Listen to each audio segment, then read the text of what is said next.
Si vous faites un podcast sur YouTube, la chose la plus importante, c'est les 30 premières secondes. Chaque podcast qu'on a sorti, on est continuellement au-dessus de 100% dans les 30 premières secondes. Donc ça, ce que ça veut dire, c'est que les gens viennent la réécouter, l'intro. Et là, ça change tout. Parce que là, YouTube est en train de se dire, oh, oh, ça, c'est un contenu que les gens aiment. Donc, je vais aller le distribuer à plus. Et juste de changer ces 30 secondes-là, tu peux avoir un impact x10 ou x15 sur ta distribution.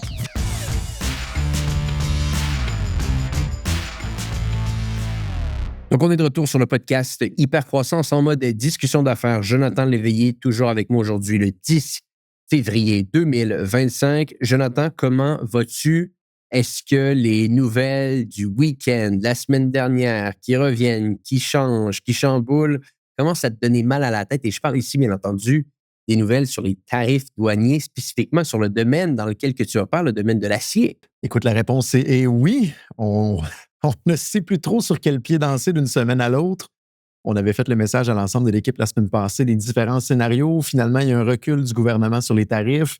En fin de semaine, encore une nouvelle qui sort de notre petit blondinet de l'autre côté de la frontière, Trump, pour ne pas le nommer, qui, dans son jet en avion vers le Super Bowl, remet encore sur la table des tarifs pour l'acier et l'aluminium qui devraient arriver plus tôt que tard. On ne sait plus sur quel pied danser. Donc, à suivre, on va y aller une journée à la fois de ces nouvelles-là. Mais fort à parier que ça va chambouler un peu l'industrie ici au Québec. On a des beaux scénarios positifs quand même sur la table, dont on pense que les gouvernements vont se mobiliser pour des subventions pour améliorer l'efficacité. Mais à suivre, effectivement, de jour en jour, c'est pratiquement une pièce de théâtre. Absolument. Mais bon, aujourd'hui, c'est pas de ça qu'on parle parce qu'on en a déjà parlé un petit peu la semaine dernière. Donc, ouais, Jonathan, aimerais-tu que je te fasse un petit suivi de où est-ce que je suis rendu avec mon fameux projet Histoire de foot? Bien, absolument, parce que c'est, je dirais, une histoire et une expérimentation en cours. Donc, le plus de data, je pense que tu peux nous transmettre, le plus que ça peut nous aider dans nos propres entreprises, même si ce n'est pas nécessairement un sujet d'entreprise en soi, le contenu de ce balado-là. Mais curieux, Antoine, t'en es où? Tes apprentissages jusqu'à date? Qu'est-ce que tu ferais différemment jusqu'à aujourd'hui? Tes bons coups, tes mauvais coups? Donc, parlons un petit peu de Ouais. ça, Antoine. Je suis curieux. Ben écoute, j'avais dit que je ferais peut-être un suivi par mois. Finalement, j'ai pas été autant à mes affaires. Donc, ça fait peut-être à peu près 2 ou 3 mois que j'ai pas fait un suivi sur le sujet. Donc, histoire de foot au moment où on se parle pour remettre en contexte les gens qui nous écoutent aujourd'hui qui n'auraient pas écouté les podcasts dans le passé. C'est un podcast sur le foot, le soccer au Québec, que j'ai décidé de lancer en octobre dernier, le 17 octobre plus précisément, un projet que je travaille dessus depuis avril ou mai 2024. Donc, ça fait un bon bout de temps de ça maintenant. Et la raison pourquoi je trouve ça intéressant d'en parler sur le podcast Hypercroissance, c'est tout le volet un petit peu business derrière qui se met en place, le volet de la création de contenu, mais de manière, je dirais, assez sophistiquée et professionnelle. Donc, pour situer les gens, c'est un podcast qui parle de foot, certes, mais qui se fait en face à face et un peu partout dans le monde. C'est-à-dire qu'on va faire des entretiens avec des joueurs, des entraîneurs, des directeurs sportifs, des gens qui naviguent autour du foot, que ce soit en France, que ce soit au Canada, on en a fait en Suisse, on va en faire bientôt en Serbie, on en a fait en Belgique. Ce que je dis beaucoup à mes invités, c'est de créer un contenu exceptionnel pour des carrières exceptionnelles. Je pense que quand tu deviens professionnel et que tu opères à ce niveau-là en tant que sportif, c'est des choses que la majeure partie des gens auraient voulu, mais qu'il y a peut-être moins d'1% de la population qui vont être capables d'atteindre. Donc, c'est assez impressionnant. Et c'est un podcast en toute transparence, Jonathan. J'ai énormément de plaisir à faire. C'est un petit bonbon pour moi. C'est ce qui me permet, je dirais, de me sortir un peu la tête de l'eau, de la tête du marketing et de penser à autre chose, mais tout en restant très business, on pourrait dire ça comme ça. Et je trouve ça intéressant parce que dans un contexte d'entrepreneurs, de gens qui nous écoutent, qui sont des hommes, des femmes d'affaires, des créateurs de contenu, des gestionnaires de marketing, il y a cette fameuse vision-là de comment créer son propre média et comment l'adapter en 2025. Et vraiment, moi, mon approche avec ce podcast-là, c'est de se dire, je vais y aller à 100% dans le vidéo pour cette fois-ci aller à l'encontre des idées préfaites que j'avais construites dans le passé sur le podcast. Donc, j'ai toujours été quelqu'un qui disait, qui te dit à toi et qui le dit à d'autres personnes de quand vous lancez un podcast, ne pensez pas au format vidéo, pensez uniquement au format audio et vous allez être capable de bâtir une audience si vous êtes capable d'enchaîner 30, 50, 60, 100 épisodes. C'est toujours quelque chose que je crois profondément.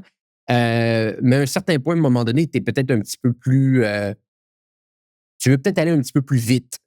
Et c'est là que vraiment, je trouve que l'intégration du podcast Histoire de foot est très intéressante parce que, je te le dis, Jonathan, c'est assez époustouflant la portée que tu peux avoir quand tu utilises de la bonne façon, et je vais vraiment utiliser le terme de la bonne façon, la plateforme YouTube.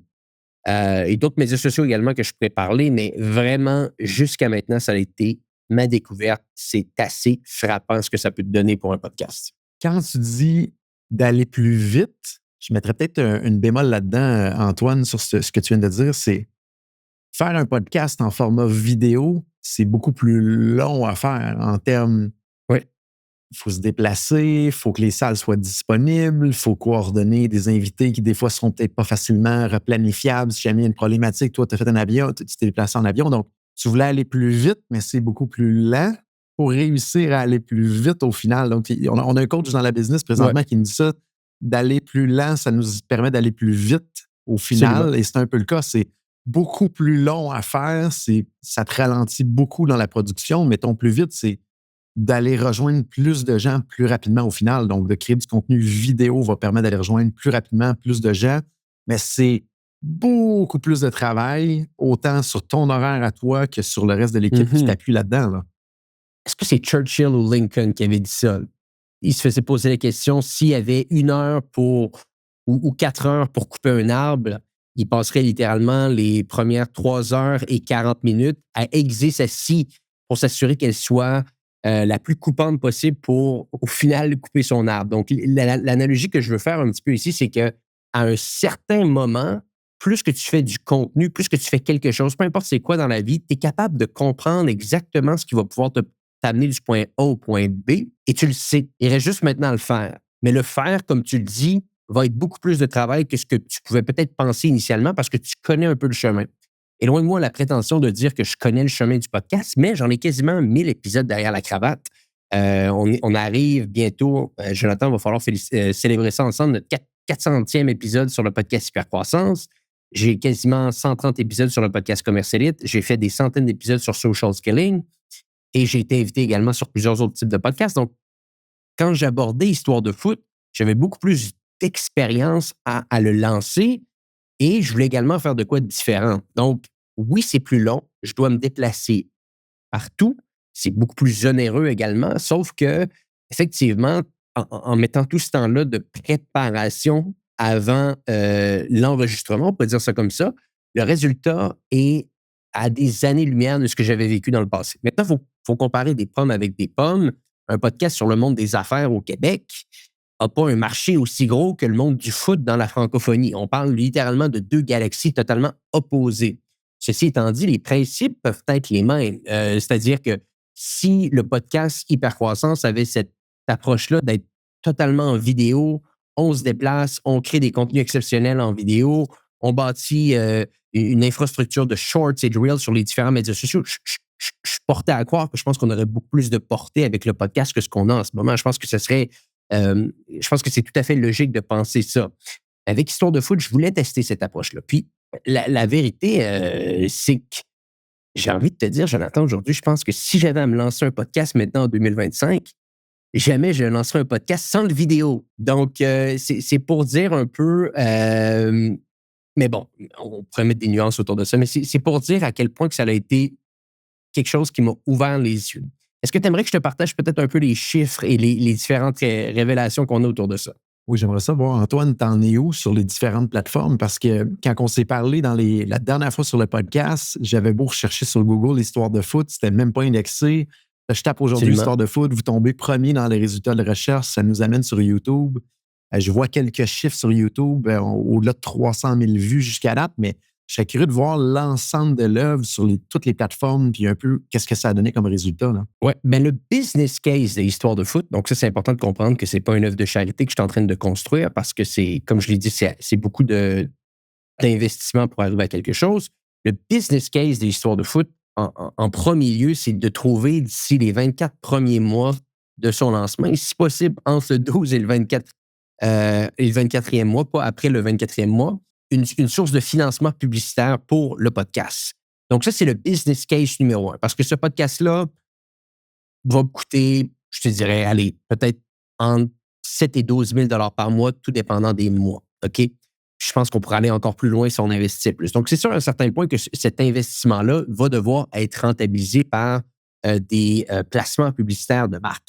Mais c'était de me dire, si je veux un placement publicitaire qui va en valoir la peine, il va falloir que le contenu en vale la peine et qu'il y ait des annonceurs qui veulent se coller à ça. Il va falloir que l'audience soit bien créée. Donc, moi, je t'avais dit, je pense, la dernière fois qu'on avait fait le podcast, il faudrait peut-être le réécouter, que je sentais qu'on aurait un premier succès le jour où est-ce qu'on va commencer à avoir des épisodes entre 10, 15 et 25 000 écoutes par épisode. Et ça, c'est encore quelque chose que je crois aujourd'hui que ce type de podcast-là, pour aller chercher des revenus publicitaires comme j'ai en tête, va devoir atteindre ça. Eh bien là, tu vois, à la fin janvier, on a fait notre premier épisode qui, à ce jour, sur YouTube seulement, a atteint à peu près 15 000 écoutes déjà. Puis dans le volet audio, on est peut-être rendu, je ne sais pas, peut-être près de 1000 écoutes. Donc, beaucoup moins d'écoutes cette fois-ci en audio qu'on avait en vidéo, considérablement, je dirais, pour une seule et bonne raison, la portée organique que YouTube est capable d'amener. Et moi, c'est ça qui est en train de me jeter à terre vraiment. C'est de me dire, ce podcast-là que je suis en train de te parler, ça paraît un peu naïf de dire ça parce que j'aurais pu faire des recherches puis avoir cette information-là bien avant, et c'est la beauté de le faire. Le podcast a été distribué uniquement sur YouTube à plus de 150 000 personnes. Donc, YouTube, organiquement, a senti que ce podcast-là pouvait, selon toute vraisemblance, intéresser 150 000 personnes. Donc, on essaie de remettre ça en perspective. Comment veux-tu que Apple Podcasts ou que Spotify soit capable de présenter ton contenu à 150 000 personnes? C'est à peu près impossible. C'est une plateforme de consommation, Apple Podcasts et Spotify, que tu te réfères. Et comment tu le fais découvrir ton podcast? Spotify sont en train d'intégrer certaines approches où est-ce que tu peux mettre quelques contenus de l'avant, mais on est à des années-lumière de ce que YouTube peut amener. Et moi, c'était ça un petit peu ma vision de base. Et je me disais, YouTube va être un petit peu notre pilote qui va aller prendre le contenu, le placer, le démontrer à un maximum de gens possible. Donc, c'est lui qui va mener la barque, on pourrait dire ça comme ça, du podcast. Mais par la suite, peut-être que la consommation va se faire un petit peu plus à l'audio. Et c'est ce que je vois un peu en train de se mettre de l'avant. C'est qu'il y a énormément de découvrabilité sur YouTube et tranquillement, les gens viennent s'abonner par la suite au format audio. Des fois, ils l'écoutent sur YouTube, des fois, ils l'écoutent à l'audio. Et ça, cette découvrabilité-là, elle me jette à terre parce que je le savais, je l'avais vu, mais là, je commence à comprendre fondamentalement comment des podcasts en 2025 arrivent à générer des 4, 5, 6 millions de vues. C'est pas nécessairement que l'audience est présente pour les 4, 5, 6 millions de vues, c'est que tu as créé un contenu qui plaît à l'algorithme. Elle est là la grosse distinction. Manipuler, puis là, je vais le dire entre guillemets, manipuler entre parenthèses un algorithme, c'est pas la même chose que de bâtir une audience de 15, 16, 20 000 personnes qui t'écoutent. C'est deux mondes. La première option est plus facile et plus atteignable, mais la deuxième option, avoir 15, 16 000 personnes qui t'écoutent continuellement, c'est beaucoup plus long. Donc, c'est ça un petit peu que je suis en train d'expérimenter, que je trouve très, très intéressant avec l'histoire de foot. Et je trouve ça intéressant que tu parles de la découvrabilité. Si on regarde sur YouTube, à la base, c'est fait, tu arrives sur la page d'accueil et ils te proposent toujours du contenu. Et c'est pas nécessairement les canaux qu'on suit, qu'on a décidé de suivre. Il y a plein de choses qui arrivent constamment. Si on se rapporte dans Spotify ou Apple Podcasts, ben c'est plus les gens qu'on a décidé de suivre qui vont apparaître, mais même là, ça va être noyé à travers notre musique, à travers un paquet d'autres trucs. J'aimais quand même une bémol. Je ne sais pas si Antoine, tu as commencé à tester des plateformes dédiées pour le podcast, entre autres audio comme Snip. Mais ces plateformes-là, j'ai l'impression qu'ils sont en train d'ajouter l'aspect de découvrabilité. Entre autres, dans Snip, j'ai découvert une fonction en fin de semaine que je trouvais vraiment épatante. Quand on voit qu'il y a un invité sur un podcast qui est super bon puis qu'on veut aller voir quel autre podcast qu'il a fait, bien, à ma connaissance, dans Spotify et Apple Podcasts, c'est super difficile à faire. Autre que faire une recherche puis d'être noyé parmi plein de choses qui ne font pas de sens. Mais Snip permet à ce moment-là de suivre l'invité du podcast et de voir l'ensemble des autres podcasts qu'il a fait. Donc, c'est avec l'intelligence artificielle qui font les liens entre tout. Mais j'ai l'impression que les outils spécialisés pour le podcast sont en train d'amener une certaine forme de découvrabilité pour l'audio, mais jamais ça va battre ce que YouTube fait parce que par défaut, YouTube est un peu ce genre de plateforme-là. Tu viens pas nécessairement pour écouter un contenu en particulier, tu viens pour regarder quelle sélection je vais consommer aujourd'hui, puis on se promène d'un contenu à l'autre à ce moment-là. Donc, il y a une craque dans le mur qui est saisissable au niveau marketing que je pense que tu viens de voir qui est extrêmement bénéfique à mettre de l'avant, là. On fait une petite pause sur l'épisode en cours parce que je veux vous parler d'un partenaire que j'aime tant et j'ai nommé Hello Darwin, la fameuse plateforme et également l'équipe qui vous aide à trouver des subventions. Et je trouve ça donc fascinant parce que ça m'est arrivé, moi en tant qu'entrepreneur avec mon entreprise, J7 Media, de regarder des fois pour des prêts. On veut regarder pour des prêts parce qu'on veut, et on a surtout besoin d'un peu plus de capital pour notre organisation, pour aller plus vite, pour acheter un partenaire, bref, pour plusieurs choses. On regarde pour des prêts, mais très rarement, et ça m'est arrivé, c'est arrivé à d'autres entrepreneurs que je connais, on regarde quasiment jamais pour trouver des subventions. Et c'est ici que Hello Darwin vient faire la différence. Ils sont capables de faire le travail de recherche de A à Z pour vous.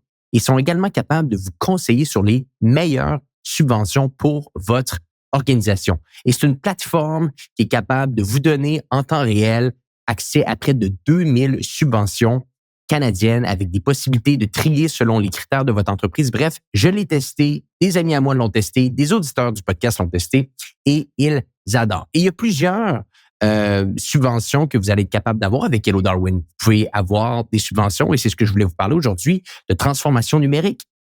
On parle souvent d'intelligence artificielle sur le podcast. On parle souvent d'accélération de croissance via du marketing en ligne. Eh bien, si vous travaillez avec Hello Darwin, vous pouvez avoir accès à certaines subventions sur la transformation numérique avec des financements qui peuvent aller jusqu'à 300 000 $. Et l'équipe d'Hello Darwin va tout faire pour vous, remplir les papiers, négocier avec le gouvernement, négocier avec les gens qui vont donner les subventions. Et par la suite, vous allez recevoir l'argent. Bien entendu, si vous allez les voir aujourd'hui et que vous leur dites que vous venez du podcast Hypercroissance, vous allez obtenir 10% de rabais en travaillant avec eux. Allez voir dans les notes de l'épisode, il y a un lien pour en savoir un petit peu plus sur ce qu'ils font. Et le lien, c'est le go.hellodarwin.com/hypercroissance. Allez jeter un coup d'œil. En supportant Hello Darwin, vous supportez le podcast Hypercroissance. De retour à l'épisode en cours. Ouais, puis écoute, je pense que c'est intéressant, les autres plateformes. Puis je pense que de plus en plus de joueurs commencent à comprendre la problématique que les podcasteurs vivent, c'est-à-dire on a un contenu, comment on le fait connaître.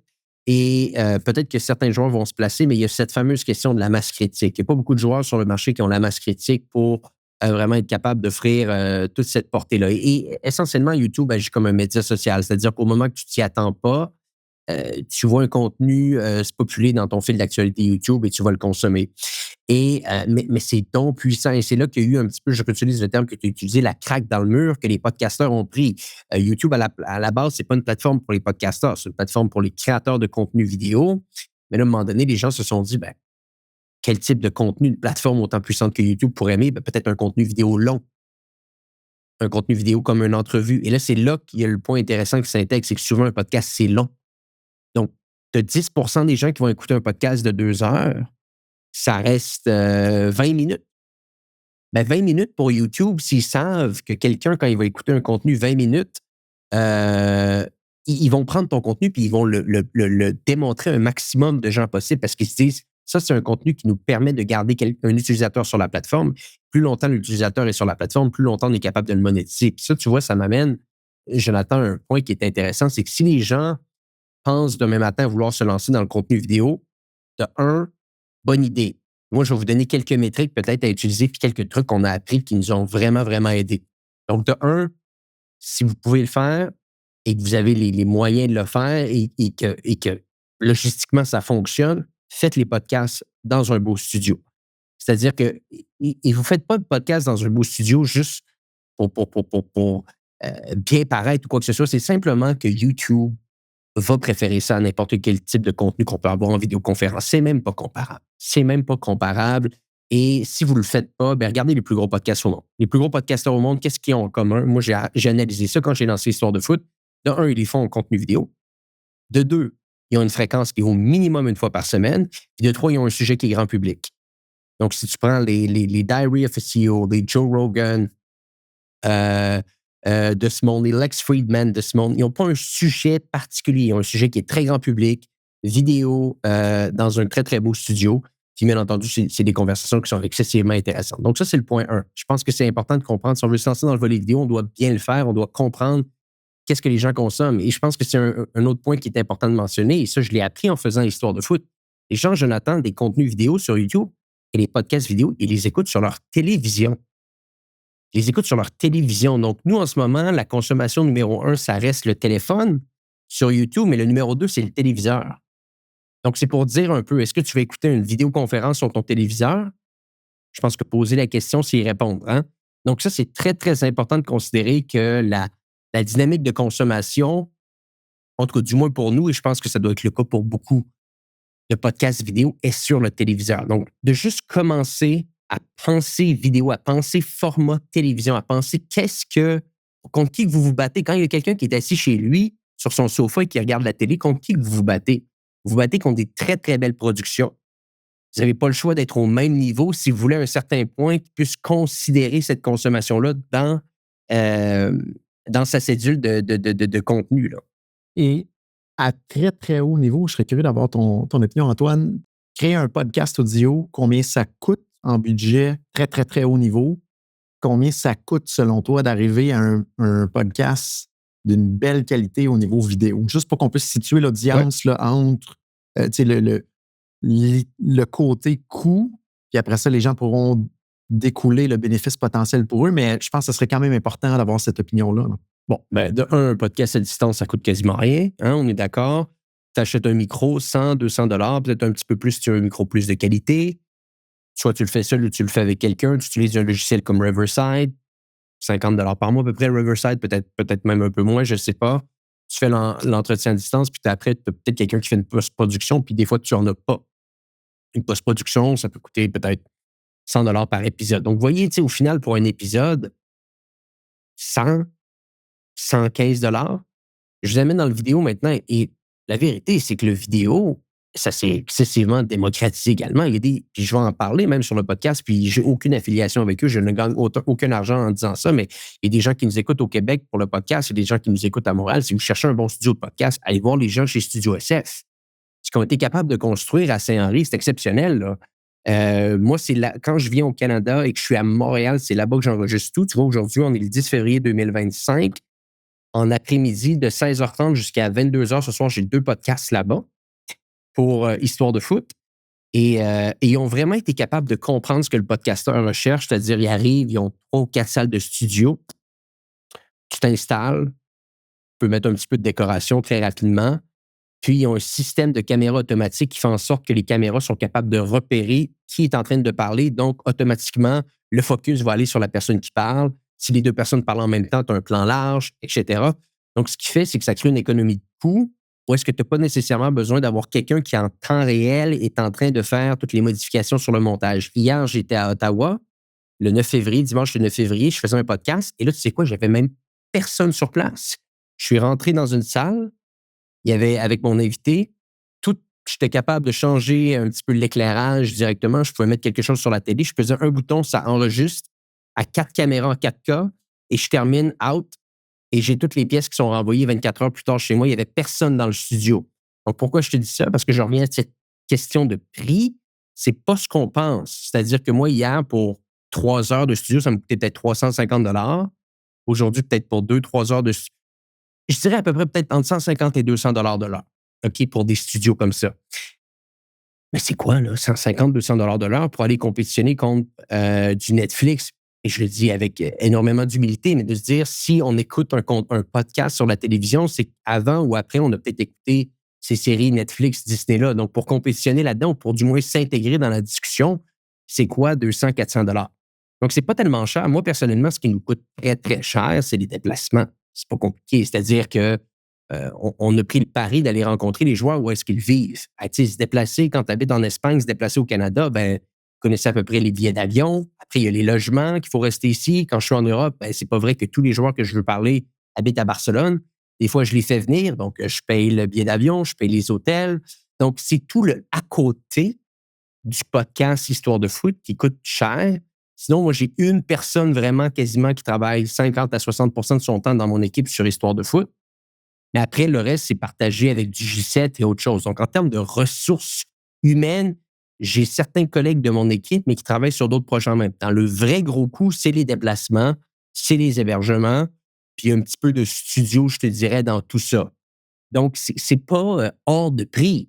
C'est juste que selon le type de collègue, le type d'invité, le type de joueur de foot, le type d'entrepreneur que tu vas avoir, des fois, il faut que tu fasses un petit peu de chemin et que tu te déplaces.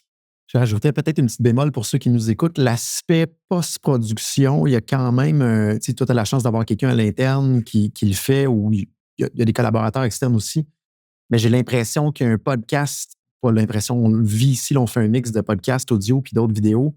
Un podcast audio va prendre beaucoup moins de temps de montage qu'un podcast vidéo. Puis souvent, quand on va sur le côté vidéo, ben, on veut avoir la pleine impact par les shorts, les courts vidéos qu'on va être capable de créer un aspect de découvrabilité sur TikTok, sur Instagram, sur Facebook, peu importe, sur YouTube Short.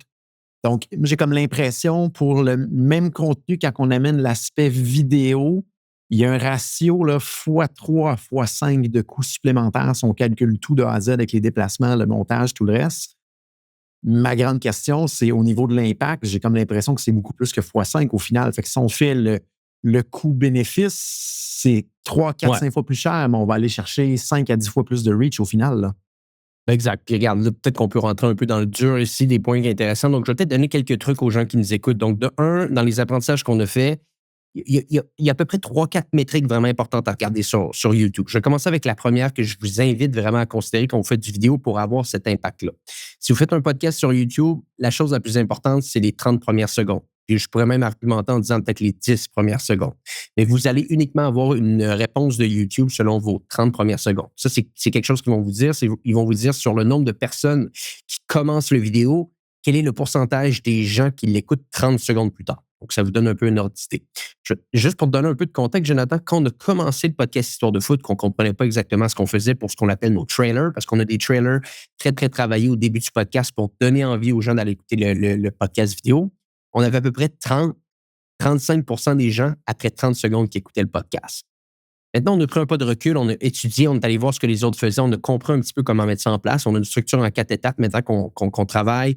Un hook relié directement dès le départ avec ce qu'on appelle un cliffhanger. Donc, un cliffhanger, c'est tu poses une question à un invité, puis là, tu vas avoir la réponse, mais tu n'as pas la réponse, tu passes tout de suite à une autre scène. Par la suite, on a un volet de présentation de l'invité. Donc, ça, c'est la deuxième étape. La troisième étape, on a un volet qui est très émotionnel où est-ce que la musique change dans le trailer. Ça, c'est la troisième étape. Puis la quatrième étape, c'est une autre cliffhanger qui s'installe.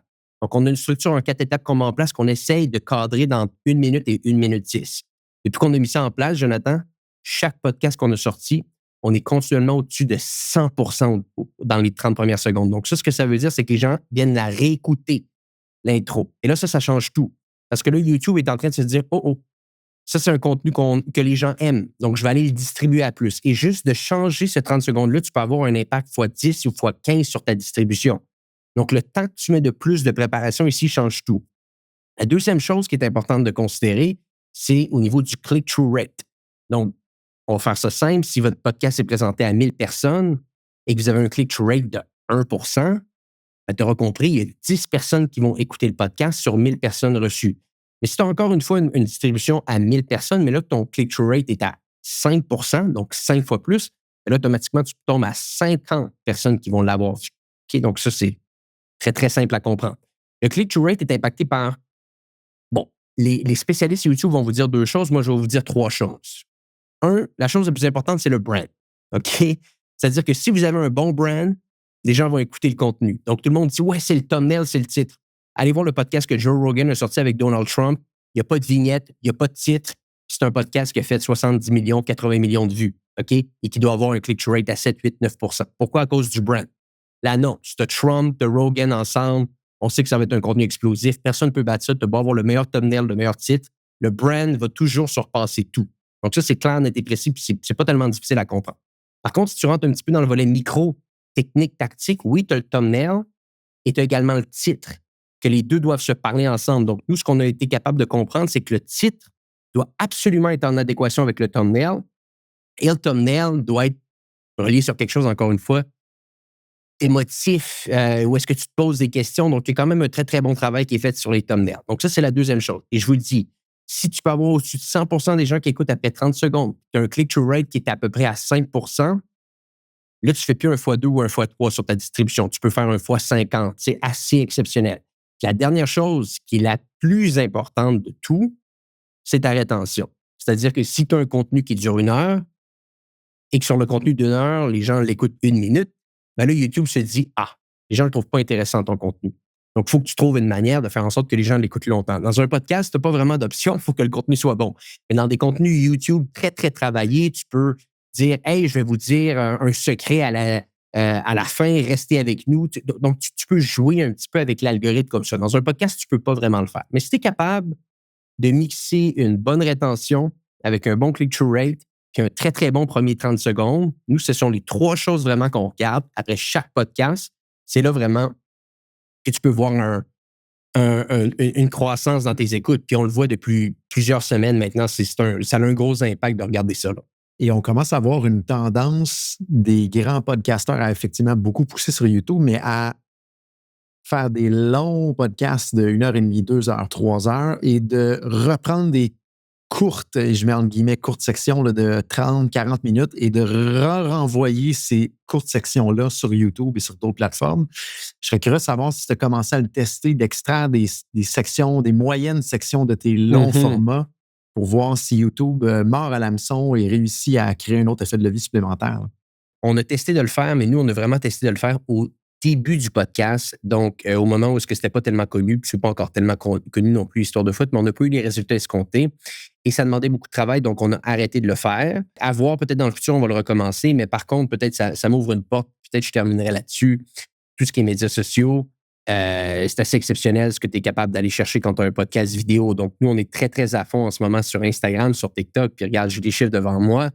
Sur Instagram, dans les 30 derniers jours, on a rejoint 921 000 personnes et ce 100% de manière organique. Donc, on a certains contenus Reels qui sont allés chercher 350 000 personnes. On a plusieurs Reels qui ont fait au-dessus de 100 000 écoutes chaque. Donc, quand tu additionnes ça ensemble, et bien là, tu commences à aller toucher énormément de personnes. Puis ça, on pense que c'est une ligne média qui va être intéressante aussi d'exploiter Instagram, c'est de se dire ça risque d'être un endroit où on peut vendre du placement publicitaire aussi. Il n'y aura pas uniquement des annonces qu'on peut faire dans le podcast, mais peut-être des stories qu'on peut faire sur Instagram aussi qu'on va pouvoir vendre. Donc, ça fait partie du package média qu'on est en train de construire. Et ça, je le sais pertinemment. On n'aurait pas ces résultats-là si, encore une fois, le contenu n'était pas en format vidéo dans des studios. Je serais curieux, Antoine, sur un autre épisode, peut-être que tu puisses nous donner ton expérience sur comment réussir à amener ses collaborateurs à faire des bons hooks, que ce soit des gens à l'interne ou à l'externe. Puis quand je dis hooks, c'est des titres extrêmement accrocheurs, des débuts de vidéo, teasers qui sont vraiment wow. J'ai essayé, moi, de mon côté, d'amener les gens autour de moi à un niveau que je pense qui fait vraiment une grande différence. Il manque d'expérience. Je pense que tu l'as, ton équipe là, donc ça pourrait peut-être être intéressant pour tous ceux qui nous écoutent, qui font des articles de blog, qui font des vidéos, qui font des podcasts. Le hook est extrêmement important et c'est un art en soi. Il faut une expérience à travers tout ça. Donc, je serais curieux que tu puisses nous parler éventuellement de ça dans un autre épisode. Ben écoute, je pense qu'on a déjà nos prochains épisodes de podcast. C'est parfait parce que oui, ça me fait plaisir d'en parler. Encore une fois, je ne veux pas non plus que les discussions d'affaires qu'on a chaque semaine tournent toujours autour d'Histoire de foot, mais je pense que pour les gens qui sont dans le domaine des affaires aujourd'hui, qui pensent un peu à cette création de contenu, transformer leur entreprise en médias et qui ont une équipe autour d'eux, qui ont de l'argent pour le faire, le podcast vidéo est assez exceptionnel. Je pense que si j'avais à me lancer dès jour 1 et que je ne connaîtrais pas nécessairement tout l'univers du podcast, peut-être que je resterais à l'audio pour essayer de faire mes classes. Mais si j'arrivais avec plus de confiance, plus de gens qui l'ont fait et que je voulais vraiment frapper un coup de circuit assez rapidement, ça ne se fera pas sans vidéo. Et ça, pour moi, ça a été une évidence là.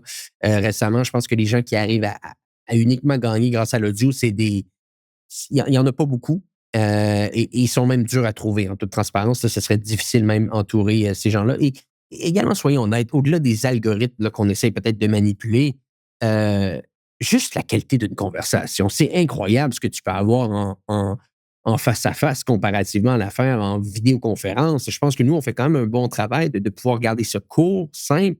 Mais si on voulait rentrer vraiment en profondeur, ce serait tellement difficile de le faire en vidéoconférence. Quand tu es face à une personne s'ouvre, tu es capable de voir son non-verbal, tu es capable de voir où est-ce qu'elle a envie d'aller, où est-ce qu'elle n'a pas envie d'aller, tu peux ajuster. C'est exceptionnel et c'est des moments, personnellement, que j'aime beaucoup. Donc, pour toutes ces raisons-là, si vous avez les moyens de le faire et si vous pensez que vous êtes rendu là, foncez, ça vaut la peine. Nous, les chiffres parlent d'eux-mêmes jusqu'à maintenant. Super intéressant, Antoine, comme expérience. Est-ce que c'est complet de ton côté pour cette semaine? Je pense que oui. Je pense qu'on a donné assez de trucs. Allez vous mettre au travail. Il y a beaucoup de choses à faire de votre côté, là. Fantastique. Donc, je te laisse le dernier mot de la fin, Antoine, pour cette semaine. Oui, le dernier mot, ça va être simple. Allez écouter Histoire de foot, ça vaut la peine si vous voulez avoir des belles histoires de foot. Allez regarder un petit peu tout ça, encouragez-nous, faites monter nos écoutes. Puis, bien, pour les gens qui nous écoutent, on se dit à bientôt pour un prochain épisode du podcast Hyper Croissance.